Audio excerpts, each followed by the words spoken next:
Glenn Beck. The Blaze Radio Network. When it comes to American presidents, scholars and historians alike love to sing the praises of progressives like Franklin Roosevelt and Woodrow Wilson. FDR is continually voted one of our top 5 presidents ever, despite the fact that he actually prolonged the Great Depression by at least a decade, interning the Japanese Americans, and he increased the size of the federal government exponentially. Until recently, Wilson was also a perennial top 10 member.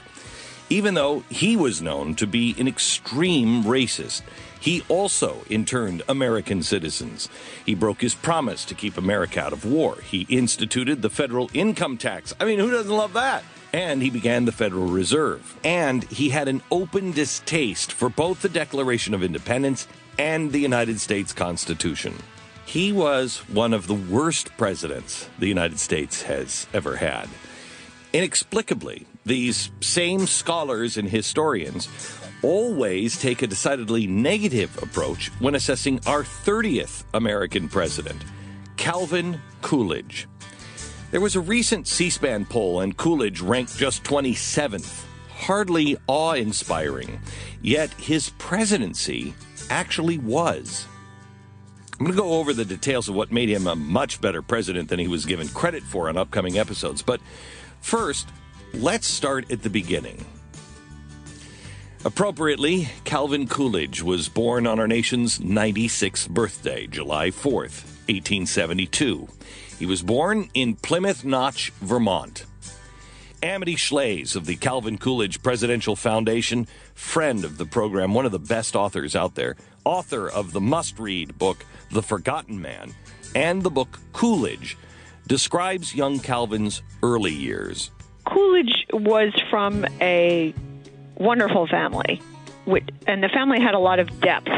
So the Coolidges had a commitment to public life, to service, and to going into government. Sadly, Coolidge's childhood was stricken by tragedy when his mother died. Calvin was only 12 years old, and his only sibling, his younger sister, passed away when he was 18. He almost didn't make it to teen years. He was kind of a sickly boy. He almost didn't make it into college. He had to stay out a year. He almost didn't make it as an attorney in Northampton when he started his career. He almost didn't find a wife. And yet each time he succeeded. So he's a very inspiring fellow because he was not a huge standout. He was not number one in his class. He was not the guy everybody loved. And yet he prevailed through sheer hard work.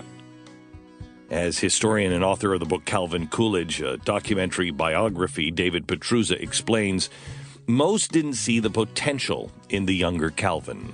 Calvin Coolidge is not exactly the most likely to succeed even in college, even as a young man, even for a 19th century Vermonter.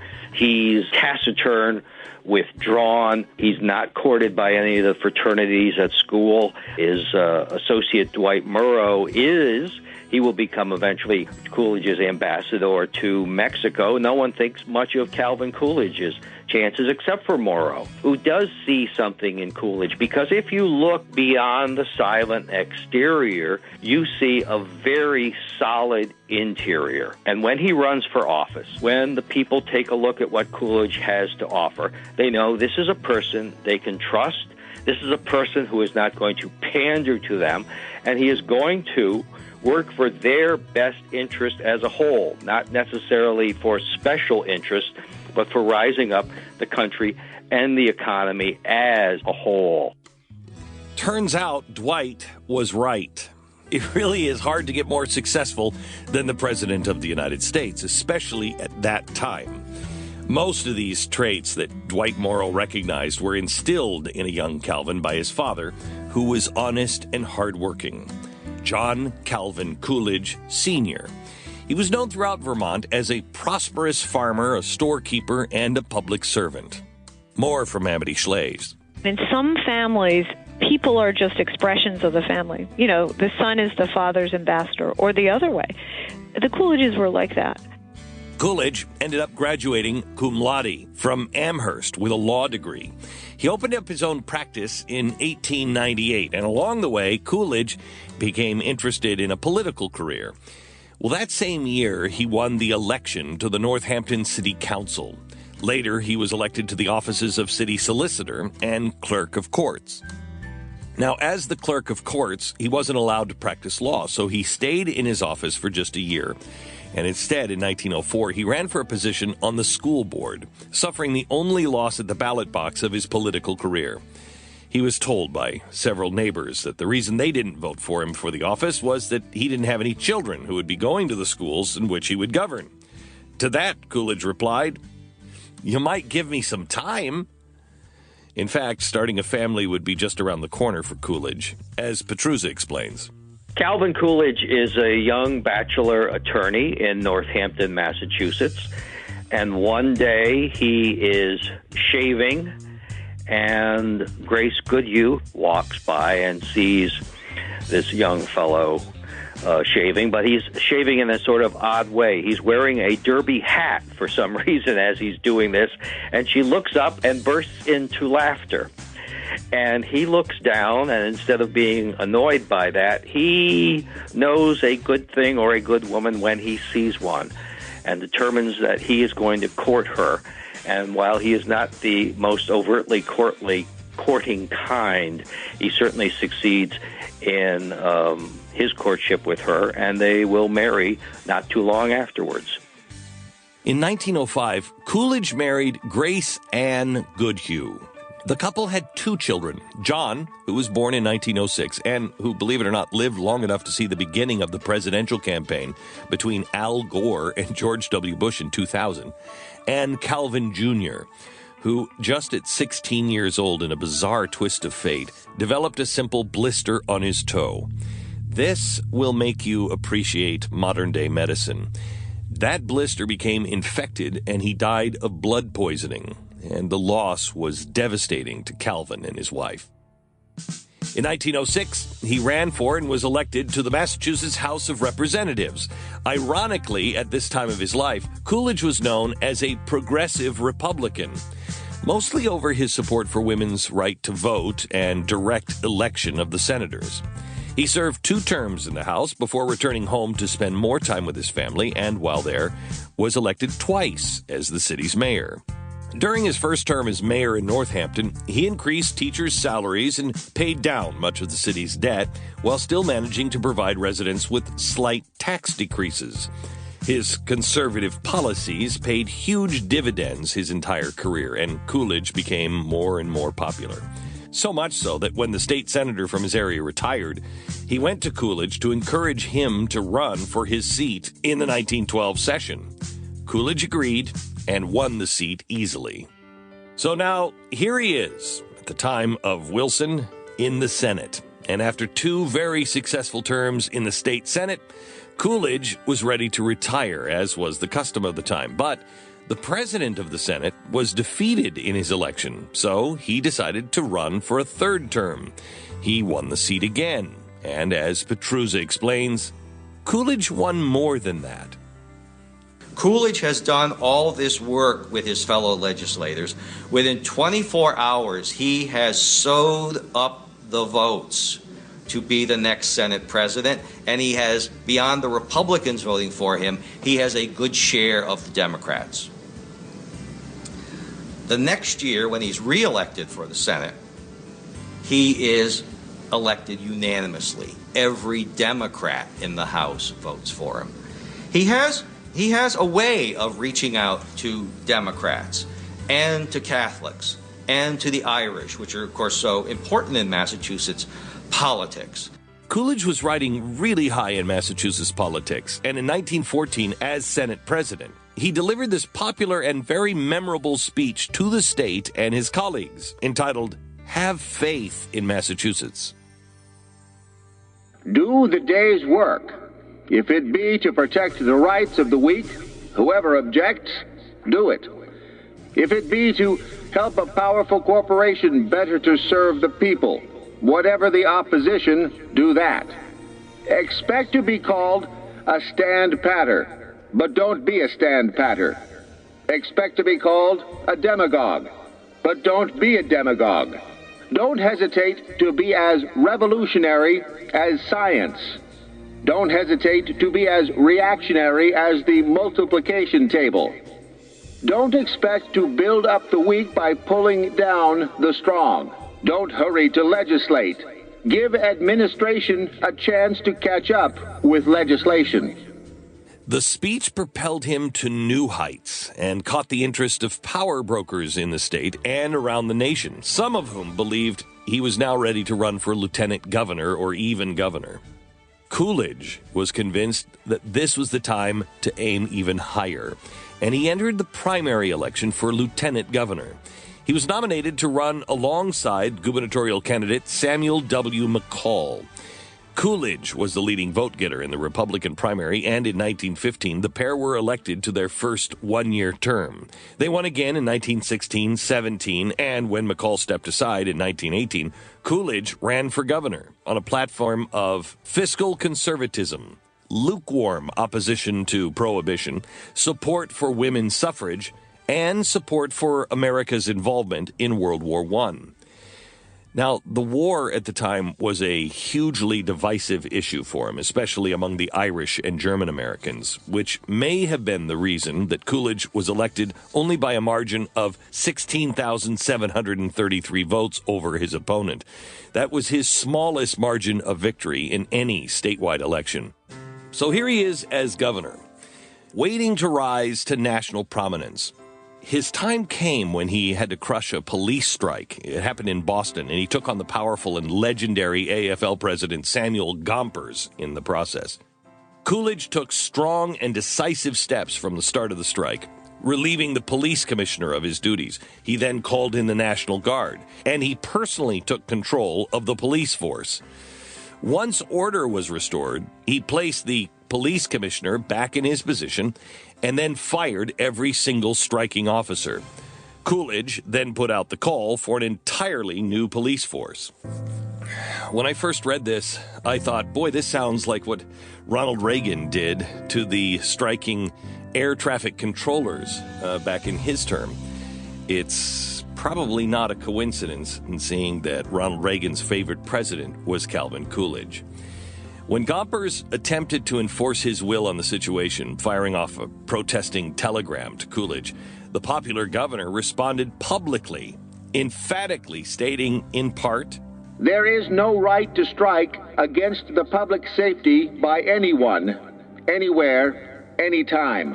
I am equally determined to defend the sovereignty of Massachusetts and to maintain the authority and jurisdiction over her public officers where it has been placed by the Constitution and laws of her people." Sound like Reagan? Calvin Coolidge became an instant national conservative hero. They had found someone finally, they believed, that if necessary, could stand against the Red Scare of communism that had gripped the country in light of the recent revolutions in Russia, Hungary, and in Germany. Again, doesn't that sound an awful lot like Ronald Reagan, who, coincidentally, when Coolidge was president, Ronald Reagan was a young man. The stage was now set for Calvin Coolidge to realize his full potential. In 1920, destiny would come calling, literally, on the phone. We tell that story next time. Glenn Beck. The Blaze Radio Network. The year was 1920. The United States of America was on the brink of becoming something radically different than its founding. In fact, the transition was well underway, thanks to the racist Woodrow Wilson. From 1791, when the Bill of Rights was ratified, until around 1900, the nation was a constitutional, democratic republic. It was unparalleled in human history. For the very first time ever, a nation had an actual balance of power between three branches of government, so that no one man could undermine the liberty that Americans cherished. Then came this tidal wave of progressivism, a philosophy very much similar to Marxism. All of the influences from Germany and the University of Berlin were starting to come into the United States. And it all happened without a call to arms. The idea was that progress would come slowly but steadily until the principles championed by Marx and Engels became ingrained in society. This progressive idea, or as I like to call it, disease, actually started with the Republicans, Theodore Roosevelt. Initially, he was a trusted, fairly conservative Republican who had been poisoned with this philosophy, as had European-influenced Woodrow Wilson. The 8 years that Wilson served as president, whether Americans really knew it or not, had brought the nation to the brink of crisis and fundamental change in the way America was governed. By 1920, the balance of power was really no longer there. Too much power was in the hands of the president and a huge, oppressive government. Marxist economic principles and war accomplished much of what Wilson had set out to do. So, the year 1920, the nation had a clear, stark choice. Continue on this progressive path or return to the balance of power and constitutional principles. Now, even though progressivism had infiltrated both the Democratic and Republican parties, there were two men in the GOP who didn't appreciate the direction in which the country was headed. One was a U.S. Senator. His name was Warren G. Harding. And the other was the rising star in the party from Massachusetts, the Governor, Calvin Coolidge, who had just taken on the AFL and the powerful president of the AFL, Samuel Gompers, and won. Author and historian David Petruzza sets the scene leading to the 1920 GOP National Convention. Taking a strong stand against organized labor, even then, will crush and ruin and end his political career. He writes back to Gompers that no one has any right to strike against the public safety anytime, any place, anywhere. And these words resonate with the American public and cause a boomlet, a favorite son candidacy for his presidency. Coolidge didn't receive the nomination, but the delegates refused to let the elites keep him completely off the ticket. He is not nominated in 1920, but something very remarkable happens at that convention. It's supposedly a boss-run convention, but the delegates stampede and nominate him for the vice presidency. And when Warren Harding dies in August 1923, Calvin Coolidge, who has spent a life preparing for higher and higher public office without lusting after it, of waiting for the American people or the people of Massachusetts to turn to him when they are ready and he is ready, he becomes President of the United States. Senator Harding won the nomination, and he and Coolidge won the general in the largest landslide in a contested election up until that time in all of American history. Harding and Coolidge took just over 60% of the popular vote and swept to victory with a 404-127 electoral votes over the Democratic ticket. The nation had resoundingly rejected the further erosion of constitutional principles, and the two men were thrust into office, and they were about to face a massive crisis that they had inherited from the Wilson administration. The United States had lost over 53,000 men in World War I, and the economy was in ruins. Amity Schlaze explains what it was like for the veterans that Coolidge welcomed home to Massachusetts as their governor. I want to imagine a governor of a state that has a coast. That's Massachusetts. So the ships come back with the men. The ships go out with the men. The men who come back are missing one leg. About 1/3 of them have some kind of problem. Some have dire problems. And in this period, there were no antibiotics. So if your leg was rotting, it continued to rot. You might have a rotting leg your entire life, and the only question would be, when is that leg amputated? So these men come back very angry. They come back from World War I very angry. We've won, but it cost us a lot. Debt. Unprecedented debt for the United States, and a lot of them are hurt, and a lot of them don't have jobs. The interaction with troops returning from the Great War helped solidify Coolidge's anti-war sentiments. It's Coolidge's job as governor of the state to receive them, actually to go out in a boat in Boston Harbor and say, "Welcome to Massachusetts, dear troops who are coming home." And he saw they had lice and wounds and might never recover totally. So, anyone who saw World War I up close was grossed out by war forever. And Coolidge did see it up close. In addition to the shock of returning troops, the nation was developing other serious problems. The inflation rate in 1919 was well over 20%. Then deflation kicked in. Prices dropped by 18% for retail and down by 36.8% wholesale, more than any single year during the Great Depression. In fact, the Great Depression isn't so great. This was a greater and deeper depression. 3 million American troops returned home from war, and they were all looking for work, and the unemployment rate skyrocketed to 11.7%. It's not just me saying that this was worse. Many economists maintain that all of the conditions existed for the 1920 Depression to be far, far worse than the Great Depression that began in 1929. The difference was Coolidge and Harding.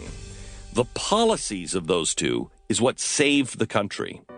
The first thing they did was cut spending from $18.5 billion to $6.4 billion. That was a 65% cut in the federal budget. Can you imagine 65% in a year? Just to remind you, in today's environment, it has proven impossible to cut spending by 1%. The next fiscal year, 1922, they cut spending again to $3.3 billion. That's a 50% cut the next year. Next, they cut taxes to free up more money for Americans to spend and spark the economy. The highest tax rate was slashed from 73% to 24%. And spark the economy, it did. By 1923, unemployment plummeted from 11.7 to 2.4. At times during the Wilson administration, unemployment neared 20%. Under Coolidge, the average rate was 3.3. But what came first? Let's remember. The cutting of spending. Harding and Vice President Coolidge had taken the nation from a deep depression into the most prosperous decade in American history. And what was the result? Well, Harding and Vice President Coolidge had taken the nation from a deep, deep depression to the most prosperous decade in American history. It's called the Roaring Twenties. Now you know the reason. Even with all that he had done as vice president to help pull the nation out of the Depression, it was a very different time in America. His residence as the vice president was actually in the Willard Hotel. And one night, a fire broke out in the local hotel, and it had to be evacuated. When the threat was over, Coolidge headed back inside, but a marshal tried to stop him from returning to his suite. He looked at the officer and said, "I'm the vice president." The marshal asked, "Vice president of what?" To which Coolidge said, "The vice president of the United States." During the hot summer of 1923, President Harding decided to take a massive trip around the country to speak to people. Maybe he should introduce himself. He would travel 15,000 miles all around the nation and was the very first president to ever visit Alaska. But along the way, Harding fell ill, and his doctors assumed that he was just fatigued and had developed a virus. And by the time he arrived in San Francisco, California, he was actually beginning to improve a little. But then on August 2nd, 1923, at 7:30 p.m., President Warren Harding, resting in his bed, suddenly slumped over from a heart attack and was gone. While Harding was traveling around the country, Coolidge had gone to Vermont to visit his family. And unlike the homes that the presidents stay in today, the Coolidge family had no electricity, nor did they have any phone service. Thus, the Vice President of the United States couldn't be reached. So a messenger was dispatched out to the house. It was very late when he arrived, so Coolidge had to be awakened. He dressed, then he went downstairs to greet the throngs of reporters and officials who had by now descended on the house. At 2:47 a.m. in the morning, by the light of a kerosene lamp, a stunned and humbled Calvin Coolidge was sworn in as President of the United States of America. He was sworn in by his father, who was a notary and a justice of the peace. Calvin Coolidge was now the 30th President of the United States. And at 3 o'clock in the morning, his first act of president was to promptly go back to bed. Next time, a deep look at the Coolidge presidency and how this president, as opposed to Woodrow Wilson, felt about the Klan. Glenn Beck. The Blaze Radio Network. Two presidents that almost nobody knows anything about, Harding and Coolidge. In 1923, America lost its sixth president to die while still in office, Warren G. Harding. He had served half of his first term, but what a 2-year period it was. He and Vice President Calvin Coolidge had, through swift, decisive actions, not to mention non-actions, catapulted the nation out of a deep depression in just 1 year, leading the Depression of 1920 often being referred to as the Forgotten Depression. Across the country, from President Harding's untimely death in San Francisco, the vice president was visiting his Vermont family home. It was a comfortable yet simple homestead with no electricity and no telephone connections. It was so isolated from the outside world that a messenger had to be dispatched to the house to alert the vice president that he was now the commander-in-chief. Quickly awakened at 2:47 in the morning, August 2nd, 1923, by the dim glow of a kerosene lamp, his father, a notary public, swore in his son, Calvin Coolidge, as President of the United States. Worn out from the day's events, the 30th president took his wife's hand, and together they walked back upstairs and went back to bed. There would be time enough after daybreak to reflect on the momentous occurrence that had just swept them into history. Coolidge had been successful and very popular in every political office he had ever held, and he had a lot of them. He was city councilman, city solicitor, clerk of courts, Massachusetts state congressman, state senator, governor, vice president, and now the president of the United States. The only election he ever lost was an early run for the local school board, which he lost because he had no children at that time. And the people wanted to see that his kids would be affected by every decision he made. Upon taking office, there were some serious scandals that were starting to take shape involving Harding's cabinet appointees. David Petruzza explains how he handled them.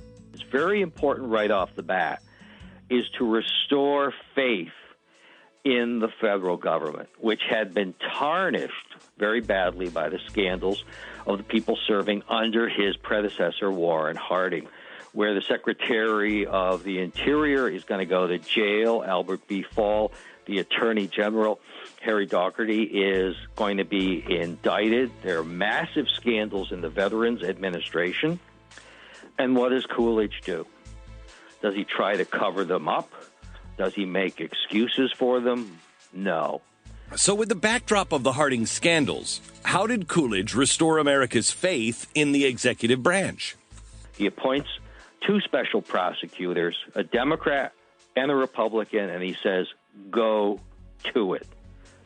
And when that Harry Daugherty fellow, the Attorney General, refuses to cooperate with Congress, he tells him to hit the road. And in doing just a few simple, fair, honest things, he turns around the American public's opinion of Washington and of Republican administrations. And that is no small accomplishment. This was the character of Calvin Coolidge. As governor of Massachusetts, he believed that taking on the unions during the Boston police strike would ruin him politically.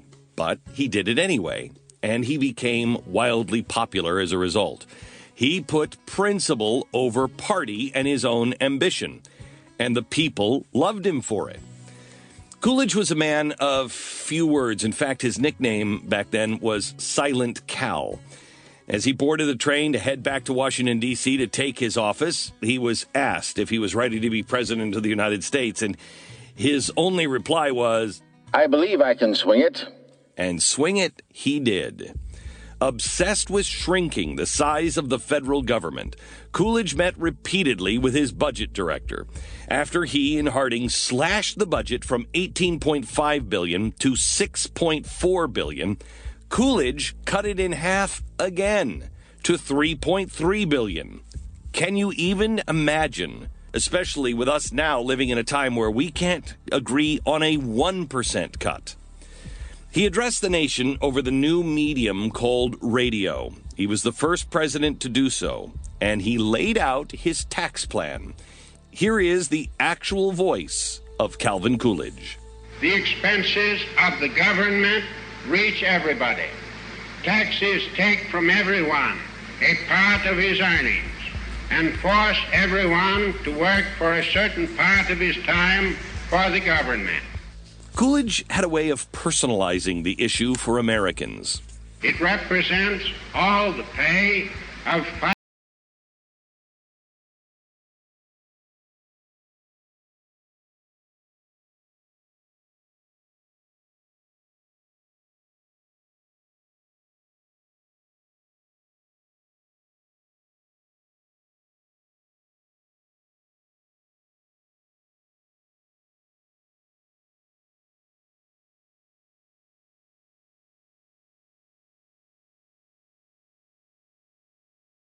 themselves. Obviously, Coolidge was a substance over style type of guy, though his dry sense of humor was pretty memorable. Famously, he didn't talk much, if he didn't have to, and once at the White House dinner party, a woman sitting next to the president tested this truth. She leaned in and she told the president, "I bet my friend that I could get more than 2 words out of you tonight." Coolidge's reply, You lose. and though he certainly didn't have the communication skills of some of the politicians who would come in after him, what he did have was a steely constitutional resolve. The top tax rate when he first took office was 73%. By 1925, he had slashed that to 25%. And in 1923, the nation received what most economists consider full employment, 2.4%. Coolidge was so concerned about cutting the federal budget that he even got down to the type of mail bags carriers used on their delivery for the Postal Service. The ones they were using were striped. That was more expensive than just the canvas bag that he insisted they switch to. By 1924, President Coolidge had gained enormous national popularity. Economically, the Roaring Twenties were now underway. Socially, he had granted American citizenship to the Native Americans and had stood up to the KKK. Under the racist Woodrow Wilson administration, the Klan experienced a massive rebirth. But Coolidge sought to shut them down. Of the Klan's motto, America First, Coolidge said, The generally expressed desire, America first, cannot be criticized. It is a perfectly correct aspiration for our people to cherish. But the problem is how to make America first. It cannot be done by the cultivation of national bigotry, arrogance, or selfishness. Hatreds, jealousies, and suspicions will not be productive of any benefits in this direction. Here we must apply the rule of toleration. And by toleration, I do not mean indifference to evil. I mean respect for different kinds of good. Whether one traces his Americanism back 3 centuries to the Mayflower or 3 years of the steerage is not half so important as whether his Americanism of today is real and genuine. No matter by what various crafts we came here, we are all now in the same boat. If that last line sounds familiar, it's because a generation later, civil rights leader Martin Luther King would borrow that line from Coolidge in his own writings. Why is Calvin Coolidge not celebrated as one of the greatest presidents in American history? In 1924, with the election looming, the Republican Party begged the popular president to run for his own term. And finally, he agreed. But on June 30th, just a few weeks after being officially nominated by the GOP, Coolidge gathered his family, wife, Grace, 17-year-old son, John, and 16-year-old Calvin Jr., to pose for photographs at the White House. It was a formal session of photos, so by the time it ended, the two teenage boys couldn't wait to change out of their uncomfortable suits that they had been wearing for far too long in the summer heat of Washington, D.C., and into the attire suitable for a tennis match on the White House courts. Calvin Jr. was so anxious to get out to face his brother on the tennis court that he wore no socks with his tennis shoes. The two boys engaged in spirited and a hotly contested set in the burning D.C. sunshine. But the constant rubbing against his exposed feet on his shoes soon caused Calvin Jr. an uncomfortable blister on one of his toes. So the pair stopped their match a little early and went inside the residence. The next day, the pain from the blister intensified and Calvin Jr. developed a very high fever. His toe had already become badly infected. Calvin Jr. was in a lot of pain, and his father, the president, was so overcome with worry that he could barely execute his presidential duties. He would conduct meetings on one end of the White House complex and then quickly retreat to his son's bedside every chance he got. On July 3rd, 1924, his condition became so serious that they took him to Walter Reed Medical Center, where the best doctors in the nation converged to try to save the president's son. This is the day before penicillin, when sepsis infection could prove fatal, and it does. And the scene of Calvin Coolidge at his son's deathbed is incredibly heart-wrenching, and he is quite shattered by this loss of his son, as anyone would be. He writes in his autobiography that all the joy of being president departed at that point. This would be a turning point for not only the Coolidge family, but also the nation. President Coolidge would never be the same again. It was said from then on he likely suffered from clinical depression. The loss of his youngest son was more than he could bear. But Coolidge somehow pressed on anyway. In November, he swept to victory in a gigantic landslide in a three-person race, taking 382 electoral votes to just 136 for Democrat John Davis, and 13 for the third political candidate, Robert La Follette. The popular vote was massive as well, with Coolidge winning 54%. Yet, as civic-minded as he was, as committed to making a difference for his country he had always been, Calvin Coolidge derived no pleasure from winning the election to the highest office in the world. After his son died, Coolidge still got through all his tax cuts after Calvin died, but the mood was different. Through his personal tragedy, America's 30th president continued to work hard for the American people. His accomplishments, his setbacks, and his legacy in the next episode. Glenn Beck, the Blaze Radio Network. As one examines the life of America's 30th president, Calvin Coolidge, one thing becomes crystal clear. He is, without doubt, the most underrated, underappreciated president in U.S. history. After the Woodrow Wilson years had wrongly magnified the office of the presidency to near monarch-like status, Coolidge reversed all of that, as Amity Shlaes, author of the book Coolidge, explains.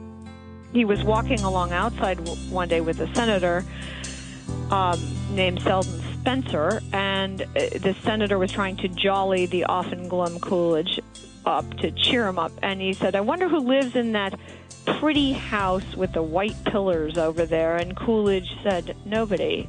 They just come and go."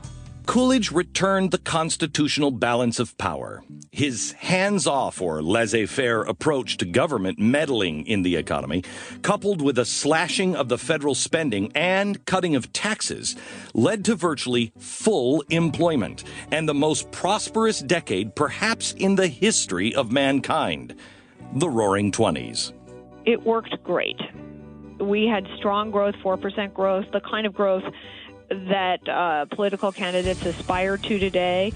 We had low unemployment, and the patent rate was through the roof. The patents of the 1920s are still studied, in scholarly journals because inventors were so excited. And the reason for all this growth was the pullback of government, but also the assurance that government wasn't going to stop pulling back. People believe, well, this is the new way.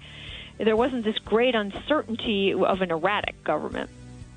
It turned out that that wasn't accurate. The government did expand again on a little bit under Hoover and a lot under Franklin Roosevelt, but there was a sense that the private sector was winning. Coolidge said the chief business of the American people is business, the chief ideal of the American people is idealism, and he meant both. He was a fierce advocate for civil rights for minorities, granting citizenship to Native Americans and fighting for equality for blacks. Critics on the left, they often point to the Immigration Act he signed into law in 1924, which dramatically choked off the flow of immigrants to America as proof that Coolidge was a racist. But that argument really falls apart pretty quickly, since the immigration at the time was coming from Europe, so it was almost exclusively white. With the U.S. population at the time of 99 million, taking in some 25 million new immigrants from 1871 to 1914 was massive and an overwhelming challenge. Coolidge and the Congress wanted to give the nation a chance to assimilate those that were already here. The most controversial element of the bill was a ban on Japanese citizens in the United States. David Petruzza, author of Calvin Coolidge, a documentary biography, explains the 30th president's problem. Coolidge opposed this. His Secretary of State, Charles Evans Hughes, opposed this. And they went back and forth with Congress several times on that. But in fact, what happens is that there is a steamroller going through the Congress to restrict immigration and to restrict the Japanese. And he cannot do this. He cannot fight back against this. If he does veto the bill, what it will do is crash the entire immigration system, which was expiring by statute. The fact was, Europe was a hotbed of trouble in nearly every country from which the immigrants were coming. Remember, the backdrop is revolution in just about every country in Europe. So almost revolution in England, definitely revolution in Germany, certainly ominous revolution in Russia, and so on. Did we want a revolution here? No. And many of the immigrants here were quite interested in the revolutions over there, Sacco and Vanzetti. So Coolidge was restrictionist, as his party was, and he signed the Johnson Act, a quota-based immigration restriction. Coolidge had a presidency of firsts. He was the first to light the national Christmas tree in 1923. He gave the first presidential radio address, and he was the first to broadcast his inaugural address nationwide. It's strange that he was the first voice to be heard because he was also a man of very few words. Once, when someone asked him why he spoke so infrequently, he said, "If you don't say anything, you won't be called upon to repeat it." One of the few missteps of Coolidge's presidency couldn't have been foreseen. Coolidge had one shot at appointing a Supreme Court justice during his time in office. To fill the role, he eagerly turned to his close friend and Attorney General Harlan Fiske Stone. Stone came with an excellent resume of conservatism, and Coolidge confidently nominated him to the court. Sadly, as this has happened many times since, within a year, Stone was siding with hardcore progressives, court decisions, and progressives like Louis Brandeis. Later, when conservatives like Chief Justice Hughes joined together to strike down several of FDR's New Deal laws, Stone was part of the progressive element of the heavily divided court. He became so reliable as a progressive that in 1941, FDR made him the Chief Justice. Fortunately, Coolidge didn't live long enough to see the decisions of those he had trusted tear down so much of what he had built. And what he had built was unprecedented. He had strictly adhered to the United States Constitution. He helped pull the nation out of a deep depression in just a year. He ushered in a kind of prosperity the country, in fact, the world, had never even before witnessed.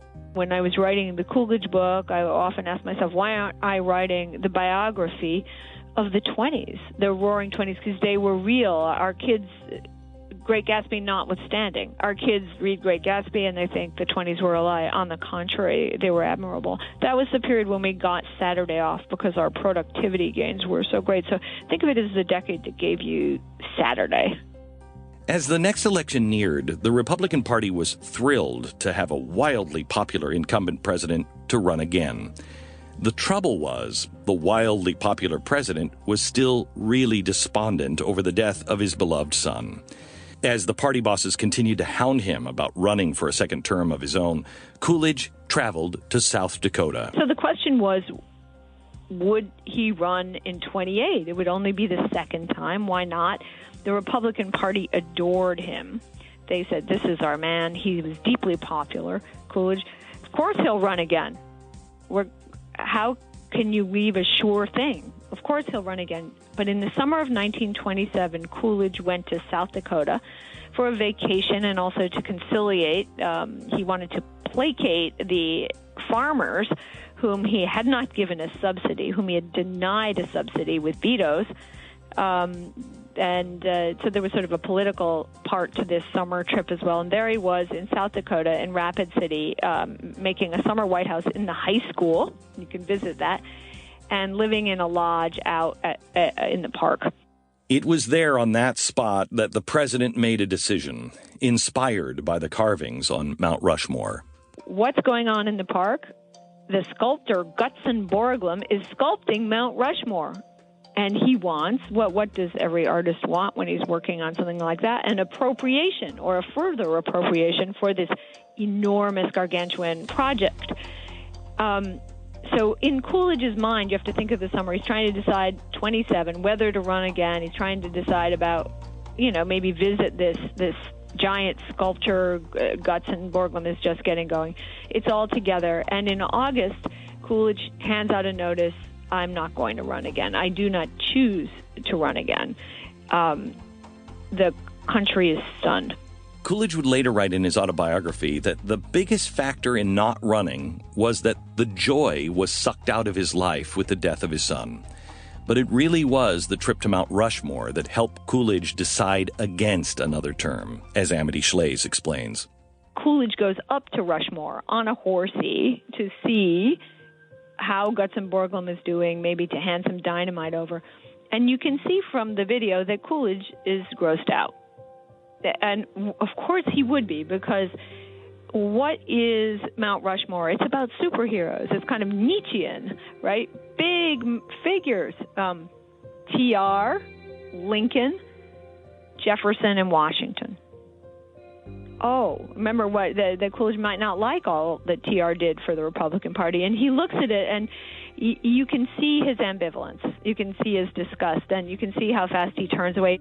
So Coolidge determined then and there, in that summer of 1927, while in Rapid City, South Dakota, that he would walk away from the power of the presidency. So there it is, exactly what he doesn't want to be, the exact reason he doesn't want to stay in office. And he writes in his autobiography, after a while, the president gets vain. The president is surrounded by yes men, and he starts to believe in his own grandeur. And he actually says in his autobiography, it's a great safety, I'm paraphrasing here, so it may not be precisely, but it's a great safety for the president and the country and a great comfort to them for the president to know he is not a great man. Calvin Coolidge's death came just weeks ahead of the inauguration of Franklin Delano Roosevelt, whose New Deal presidency would usher in an era of massive federal expansion. So in hindsight, Coolidge said something at the end of his life that seems really appropriate. He told a friend, quote, I feel I no longer fit in with these times, end quote. He didn't. And now in the century since Coolidge's passing, it seems like any defender of the Constitution wouldn't fit in with any time since his.